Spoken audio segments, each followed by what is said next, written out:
Good morning friends, स्वागत है आपका आपके अपने चैनल नॉलेज शेयरिंग में। फ्रेंड्स, मैं विपिन गुप्ता स्वागत करता हूं आपका आज के इस सेशन में। फ्रेंड्स, आज हम बात करेंगे एक कहानी के बारे में जिसका नाम है जियो जी भर के। ये कहानी फ्रेंड्स आपको कहीं ना कहीं अपने जीवन से जुड़ी हुई लगेगी। आइए स्टार्ट करते हैं। अगर आपने हमारा चैनल सब्सक्राइब ना किया हो तो प्लीज़ सब्सक्राइब कर लीजिए।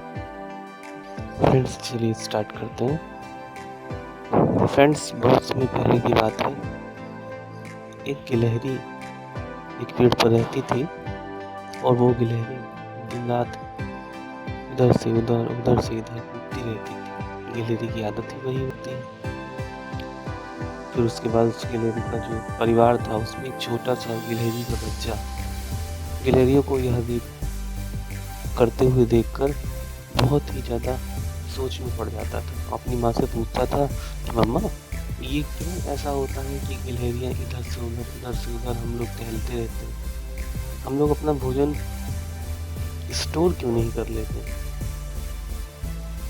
मतलब एक जगह रख क्यों नहीं लेते। तो उसने कहा, नहीं बेटा, ऐसा नहीं होता है। हम लोग को स्टोर नहीं करना चाहिए क्योंकि हम लोग जब चलते रहेंगे, खाते पीते रहेंगे, जीवन जीते रहेंगे। लेकिन बच्चे ने अपनी ही ठानी। उसने कहा, मैं अपना भोजन स्टोर करूँगा, रखूँगा, एकत्रित करूँगा।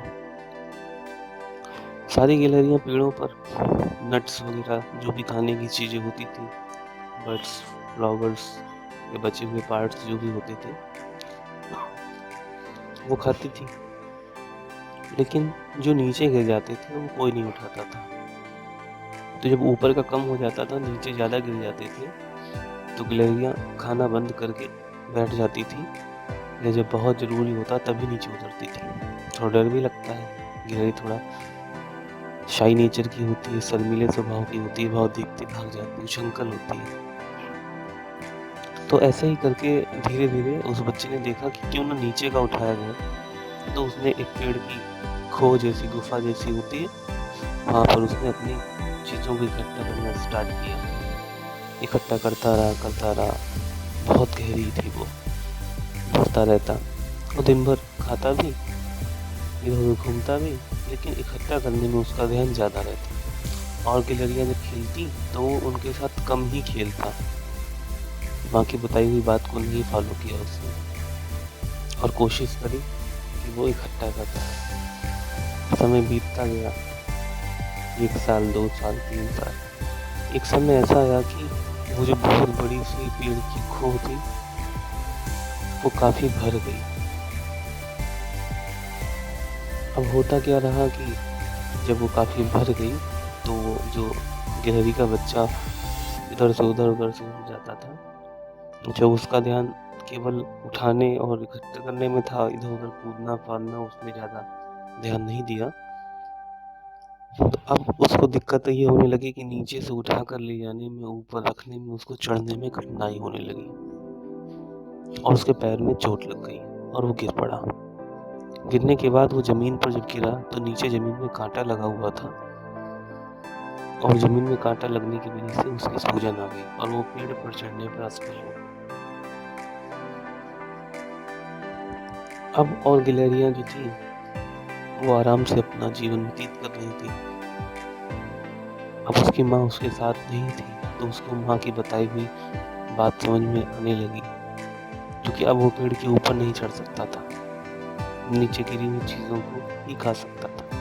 वो मजबूर था, उसके पैर में चोट लगी थी, वो अपनी एकत्रित की गई चीज़ों तक पहुँचने में असमर्थ था।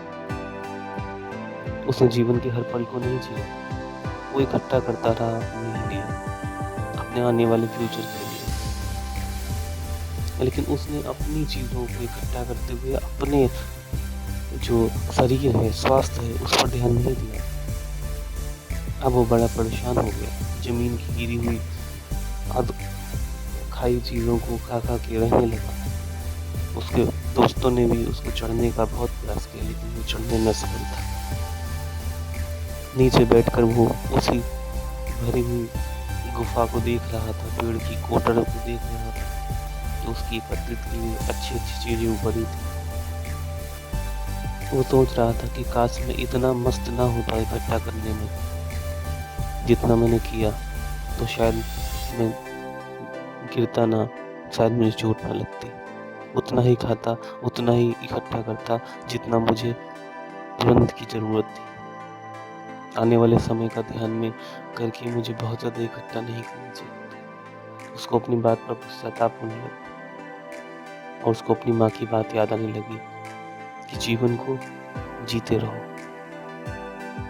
तो फ्रेंड्स, जीवन को जीने का असली आनंद ये है कि हम लोगों को भविष्य की चिंता करनी चाहिए, लेकिन भविष्य की चिंता करते हुए अपने वर्तमान को ना भूल जाएँ। कहीं ऐसा ना हो कि आप भविष्य की चिंताओं में इतना डूब जाएँ कि अपने वर्तमान के आनंदमय जीवन को आप नष्ट कर दें। इस कहानी से मुझे शिक्षा मिलती है कि हमको उतना ही संग्रह करना चाहिए, उतना ही चीज़ों को इकट्ठा करना चाहिए, जितना हमारी आवश्यकता है। वो कहा गया ना, पूत कपूत तो कादर संचय, पूत सपूत तो कादर संचय। पूत अगर कपूत है तो किसके लिए धन संचय करना, और पूत अगर सपूत है तो किसके लिए। कपूत है तो नष्ट कर देगा, सपूत है तो अपने आप बना लेगा।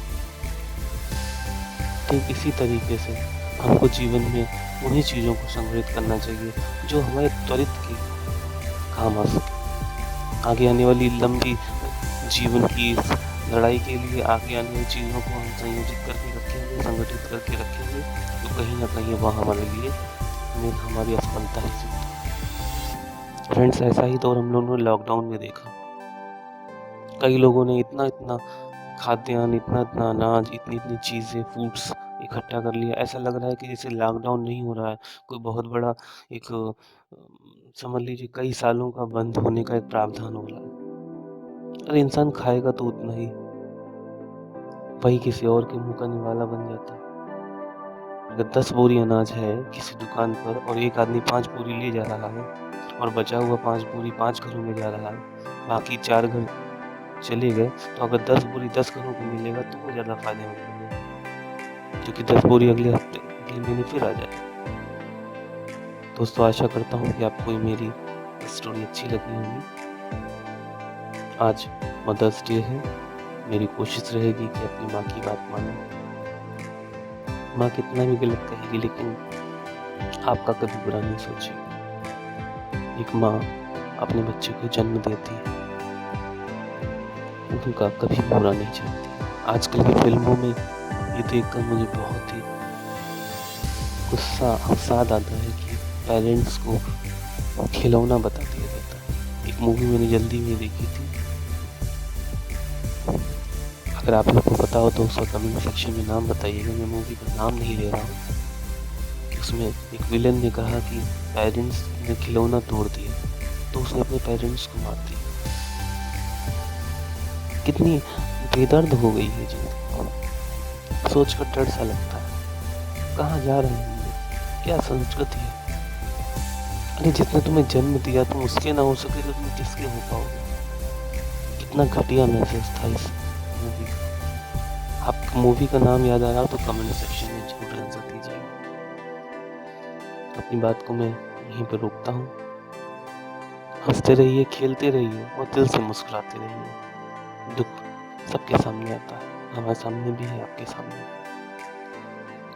चैनल को सब्सक्राइब कीजिए, बेल आइकन को दबाइए और इस स्टोरी को इतने लोगों तक पहुंचाइए कि लोगों में अपनी माँ, अपने पिता के सम्मान के लिए एक भाव जागृत हो, स्टोर करने की क्षमता कम हो। इन्हीं आशा के साथ गुड बाय। मैं विपिन गुप्ता फिर से आऊँगा एक नई, एक दिलचस्प कहानी के साथ।